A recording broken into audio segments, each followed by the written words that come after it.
देखो इस दुनिया में जो भी बच्चा कलम उठा चुका है, बैच ज्वाइन कर चुका है, कंपटीशन में आने का फैसला ले चुका है, वो हर बच्चा यही चाहता है कि मैं सफल हो जाऊं। क्या ऐसा कोई बच्चा आपको मिलेगा जिससे मैं पूछूं कि क्या तुम पढ़ना नहीं चाहते हो? कोई ऐसा बच्चा कहेगा मैं नहीं चाहता हूं? नहीं। क्या इस बैच में एक भी बच्चा ऐसा होगा जिससे मैं बोलूं तुम अपना कंपटीशन नहीं निकालना चाहते हो? कोई नहीं। हर बच्चा बोलेगा कि सर मैं मेहनत करना चाहता हूं, मैं कंपटीशन निकालना चाहता हूं, मैं सफलता चाहता हूं। तो इंटेंट में किसी की कमी नहीं है, हर इंसान का इंटेंट है मुझे निकालना है। होता क्या है, उम्र ऐसी है, हम किसी गलत चीज़ों में हमेशा फंस जाते हैं, उन चीज़ों में फंस जाते हैं जिनका हमारे जीवन में कोई वैल्यू एडिशन नहीं, कोई महत्व नहीं है। मिसाल के तौर पे जिस सोशल मीडिया पे, जिस इंस्टाग्राम पे आप इतना समय व्यतीत कर रहे हो, आपके जीवन में उसका बहुत महत्व है। क्या इंस्टाग्राम के जीवन में आपका उतना महत्व है? नहीं है बेटा, उसके लिए आप सिर्फ एक यूज़र हो, सिर्फ एक डेटा हो। जिस व्यक्ति के कॉल का आप इंतज़ार करते हो, है ना, जिनके कॉल का आप रात रात इंतजार करते हो, जिनको बार बार फ़ोन करते रहते हो और बार बार कॉल बिजी जाता है, जिनको व्हाट्सएप पे आप लंबे लंबे मैसेज भेजते हो और डबल टिक होने का इंतजार करते हो, और जैसे ही उनका टाइपिंग लिख के आ जाता है आप इतने खुश हो जाते हो, उनके जीवन में शायद आपकी उतनी महत्व नहीं है जितना आपके जीवन में उनका महत्व हो गया है। जिस दिन आप ये बात समझ गए ना बेटा, आपकी जीवन बदल जाएगा उस दिन। और बाहर दरवाजे पे जो आपकी माँ खड़ी है ना, जो आपसे दिन भर में सिर्फ 5 मिनट आपसे बात करना चाहती है, उसके जीवन में आपके सिवा कोई नहीं है, सबसे ज्यादा महत्व आपका है। ये दुनिया बहुत कठोर है, बहुत मुश्किल से वो लोग मिलते हैं जो आपसे सच्चा प्यार करते हैं। और जहां सच्चा प्यार करने वाला इंसान मिले, उसको अपनी जिंदगी से मत जाने दो, उसको निराश मत करो, उससे मुंह मत मोड़ो भाई। सच्चा प्यार कौन करता है? आपको बिना किसी कंडीशन का प्यार कौन करता है? आपकी माँ करती है। जब कोई नहीं होगा ना आपके लिए ताली बजाने को, जब आप अकेले नाच रहे होगे, भीड़ में कोई नहीं बैठा होगा, पूरा स्टेडियम खाली होगा, कोई नहीं देख रहा होगा, आपकी माँ होगी जो आपके लिए ताली बजा रही होगी। जब मेरे वीडियो पे 50 व्यू आते थे ना, तो उसमें एक व्यू मेरी माँ का होता था। आज मेरे वीडियो पे अगर 50,000 या 1 लाख व्यू भी आते हैं, तो भी उसमें एक व्यू मेरी माँ का आज भी होता है। उस माँ के लिए सोचो यार, कुछ करके दिखाते हैं, ऐसा कुछ करते हैं कि आपकी माँ को गर्व हो, पूरा समाज आपकी माँ को आपके नाम से जाने ना। यस, माँ, अम्मी, मम्मी, मॉम, नाम बहुत हैं, इमोशन सेम है उसके। मैं क्या मोटिवेट करूंगा यार, तेरी माँ तेरे को सबसे ज्यादा मोटिवेट करेगी बेटा। बहुत कड़वी बात अगर आपसे बोलूं, आज जीवन में आपकी खुद की कोई औकात नहीं है। आज आपकी जीवन में खुद की कोई औकात नहीं है बेटा। जिस मोबाइल पे बैठ के आप ये चैटिंग में चीज़ें लिख रहे हो ना, जिस मोबाइल से आप इस टाइम चैट में लिख रहे हो कि सर मैं कैसे प्रिया को भूल जाऊं, वो मोबाइल भी आपको आपके माँ बाप ने दिलाया है। उसमें वो 250 रुपए का डेटा रिचार्ज भी आपके माँ बाप ने कराया है। इस समय जिस कुर्सी पे आप बैठे हो वो भी खरीद के उन्होंने दी है। इस समय हाथ में जो आप रोटी खा के ये चैट लिख रहे हो, वो रोटी आपकी माँ ने आपको किचन के अंदर पसीने में सन के बना के दी है भाई। बहुत मुश्किल से आपको ऐसे सच्चा प्यार करने वाले पेरेंट्स या घर वाले मिलते हैं, उनको यार आप दुखी मत करो। और मैं बता रहा हूँ सबके पेरेंट्स ऐसे नहीं होते, ये भी सच है। बहुत से बच्चों ने पिछले वीडियो के बाद मुझको ये मैसेज किया कि सर आप जैसे बता रहे थे मेरे पिताजी वैसे नहीं है। आप बता रहे थे कि आपका पिता बहुत मेहनत करता है और आपके लिए सब करता है, सर मेरे पिताजी तो दिन भर घर में सोते रहते हैं। हो सकता है, मैं मानता हूँ सबके पेरेंट्स ऐसे नहीं है, तो आप मिसाल बनो ना यार दुनिया के लिए। हो सकता है, बिल्कुल हो सकता है। देखो, हो सकता है कि 90% पेरेंट्स बहुत अच्छे हों, 10% हो सकता हो सही रास्ते पे नहीं हो। तो आप तो मिसाल बनो ना दुनिया के लिए। आप भी वैसे ही इंसान क्यों बन रहे हो? यदि आपके पिता ने आपके लिए अच्छा किया है तो जाहिर सी बात है आपको उन एहसान भी नहीं बोल सकते। उनके कर्तव्यों को वापस लौटाना है, उनका नाम रोशन करना है, बुढ़ापे में उनकी लाठी बनना है। और यदि उन्होंने आपके लिए अच्छा नहीं किया है ना, आपके पिताजी ने, तो भी यार तुम्हारा बाप है वो, इतना ही काफी है भाई। क्या जज कर रहे हो अपने पिताजी को? हो सकता हो 4 पैसे उन्होंने कम कमाए हो, पर आपको यार कंधे पे बैठा के उन्होंने रात रात ले जाके मेला तो घुमाया है ना। हो सकता हो आपके पिताजी आपको मारते पीटते हो, टॉक्सिक पेरेंट्स होते हैं। और ये तो जमाना धीमे धीमे बदलेगा तो बदलेंगे। उन्होंने भी यही सीखा अपने माँ बाप से कि पीटना ठीक है। तो हो सकता हो आपके बाप ने आपको हाथ से मारा हो सकता हो बोतल से मारा हो, चप्पल से भी मारा हो, बेल्ट से भी मारा हो। शायद वो ऐसे ही माहौल में बढ़े थे, उनको यही समझ में आया था। पर कहीं ना कहीं दिल में वो आपके लिए फिर भी अच्छा ही चाहते हैं, इन सब के बाद भी।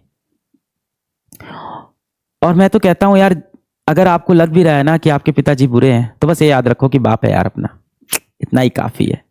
जन्म दिया है मेरे को, इतना ही काफी है। कहीं ना कहीं अपने हाथ से कभी 2 रोटी तो खिलाई होगी, इतना ही काफ़ी है। किसी दिन घर में आपके लिए 300 रुपये कमा के लाए होंगे, इतना ही काफ़ी है। बचपन में आपको एक खिलौने वाली कार खरीद के दी थी, इतना ही काफ़ी है। कौन करता है दुनिया में आपके लिए कुछ? जिसके पीछे दिन रात तुम दौड़ते रहते हो, स्कूल में जिस लड़की के पीछे आप भाग रहे थे, उसने क्या किया आपके लिए? कुछ नहीं किया, हमेशा आपको इग्नोर किया। जिसको आप दिन रात व्हाट्सएप पे टेक्स्ट कर रहे हो, उसने क्या किया आपके लिए? उसने कुछ नहीं किया यार। तो यार जैसे भी हैं अपने बाप हैं यार, उनको आप ठुकरा नहीं सकते हो। बिल्कुल, मुझे लगता है मैक्सिमम चीज़ें आपके बैचेस में सही चल रही है। बस यहाँ से सबसे ज़्यादा ज़रूरत है कि आप अब लग के मेहनत करो, इस साल को आप अच्छे से यूटिलाइज करो।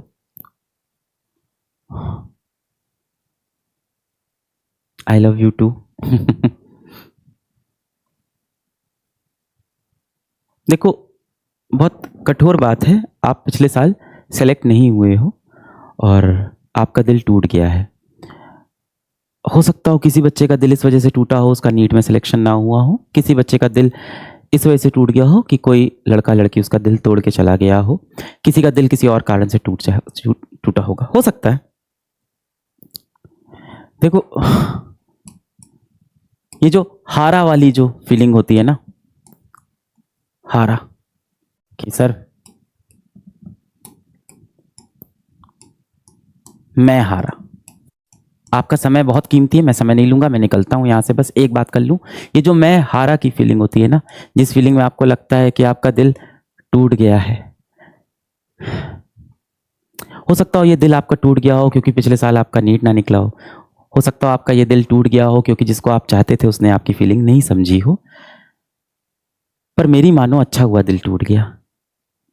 एक बार दिल टूट जाना ना बहुत अच्छा होता है आपके लिए।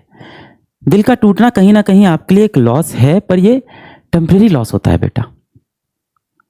1 हफ्ते में, 1 महीने में, 1 साल में, 2 साल में ये जख्म आपका भर जाएगा।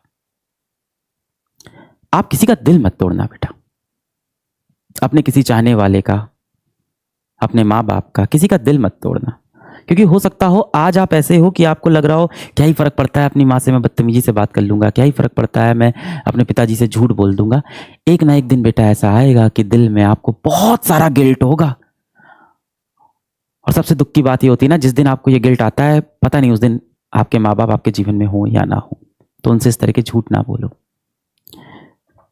मेरी एक मित्र थी, मित्र नहीं था, मेरी एक मित्र थी, और कैसे बताऊं ये कहानी, चलो बता देता हूं, आप बस उसका आप दर्द समझना, आपको महसूस हो जाएगा वो दर्द। तो मेरी एक मित्र थी, कॉलेज में मेरे साथ थी और पढ़ाई लिखाई में अच्छी थी, ठीक थे, हमारा कॉलेज अच्छा था तो अच्छे बच्चे ही पहुंचते थे। तो वो जो मेरी मित्र थी, पढ़ाई में बहुत अच्छी थी वो लड़की, किसी कारण से उसने सेकेंड ईयर के पेपर छोड़ दिए। किसी कारण से उसने सेकेंड ईयर में अपनी परीक्षा नहीं दी और वो किसी और चीज़ों में भटक गई। थोड़े से वो ऐसी चीज़ें करने लगी जो उस उम्र में उसे नहीं करनी चाहिए, नशे वशे वाली चीज़ों में वो फंस गई थी। मेरी दोस्त थी, मैंने उसको समझाने की भी बहुत कोशिश की और उसने अपने घर वालों से भी ये बात छुपा ली। तीसरे वर्ष आते आते उसने कॉलेज छोड़ दिया, फिर वो कॉलेज का हिस्सा नहीं थी, पर वो लौट के कानपुर से अपने घर वापस लखनऊ नहीं गई। लखनऊ की थी वो, तो घर अपने वापस लखनऊ नहीं गई, उत्तर प्रदेश में लखनऊ है। तो दूसरे वर्ष में उसने परीक्षा नहीं दी कॉलेज की एक भी, और कुछ ऐसी चीज़ें करने लगी जो उस उम्र में नहीं करने चाहिए। कुछ ऐसे पदार्थ लेने लगी, नशे वशे करने लगी जो उसे नहीं करना चाहिए। तो मैंने उसे समझाने की कोशिश की, पर एक समय के बाद समझाना भी मुश्किल हो जाता है। और उसने अपने पिताजी को ये बात नहीं बताई कि ऐसा चल रहा है। कॉलेज का तीसरा वर्ष बीता, वो कानपुर में रही, चौथा वर्ष बीता, वो कानपुर में रही, उसने घर पे कभी कुछ बताया नहीं। अच्छा, घर वाले भी इतने पढ़े लिखे नहीं थे कि चेक कर पाए कि उसका रिजल्ट क्या है, क्या कर रही, क्या नहीं कर रही। बहरहाल 4 साल के बाद वो वापस अपने घर गई लखनऊ, और वहाँ जाके फिर उसने दूसरे एग्जाम्स की तैयारी शुरू कर दी। जो 12th पास करके जो एग्ज़ाम दे सकते हैं उसकी तैयारी शुरू कर दी। जब वो एग्ज़ाम की तैयारी कर रही थी, उसके पिताजी अचानक बीमार पड़े, हॉस्पिटल में एडमिट हुए। उनको दिल की कुछ बीमारी थी, कुछ दिन वो एडमिट रहे। बीच में उनको खून की ज़रूरत थी, फिर उसने, मैं तब भी गया था, खून देने की बात थी तब भी मैं गया था। मैं दोस्ती निभाता हूँ ऐसे लोगों से, ऐसा नहीं है, कितना ही बुरा दोस्त हो, दोस्त होता है ना, कितना ही बुरा किया हो। और मैंने तब भी उससे कहा कि अपने पिताजी को सच बता दे यार। देख, उसके पिताजी यार खत्म हो गए, और उसके जीवन में सबसे बड़ा गिल्ट यही है कि मैं अपने पिताजी को झूठ बोलती रह गई, आखिरी वक्त तक झूठ बोलती रह गई। अब वो उस गिल्ट में मर रही है पूरे जीवन, बचा हुआ जीवन उसका सिर्फ इस गिल्ट में मरेगा कि मैं अपने पिताजी को आखिरी वक्त तक सिर्फ झूठ बोलती रही। मैं उनको लास्ट तक नहीं बता पाई कि पिताजी मैं कॉलेज में बिगड़ गई थी और ऐसा मैंने किया था। आज जीवन में वो बहुत अच्छा कर रही है, आज जीवन में बहुत अच्छा कर रही है, सरकारी नौकरी लग गई उसकी, 12th पास वाले सरकारी नौकरी होती है वो लगी, पर अच्छा, बहुत अच्छा कर रही है, अच्छे पैसे कमा रही है, जीवन में बढ़िया कर रही है, डिस्टेंस लर्निंग में इस टाइम ग्रेजुएशन भी कर रही है, कल को वो बहुत बेहतरीन करेगी जीवन में, बढ़िया पैसे रुपए अच्छे कमा रही है, पर उसके जीवन में जो अब गिल्ट है ना वो नहीं मिटने वाला। ऐसा गिल्ट लेके आप मत रहो यार, जीवन का कोई भरोसा नहीं है, कब आपका क्लोज वन भगवान आपसे छीन ले। तो इस तरह के झूठ बोल के, इस तरह के पर्दे बना के मत रहो, सच्चे दिल से रहो। माँ बाप के सिवा जीवन में कोई मोटिवेशन नहीं हो सकता, मुझे यही लगता है। उनके लिए जियो, उनके लिए काम करो, उनके श्रवण कुमार बनो, पढ़ाई करते रहो बेटा। All the very best.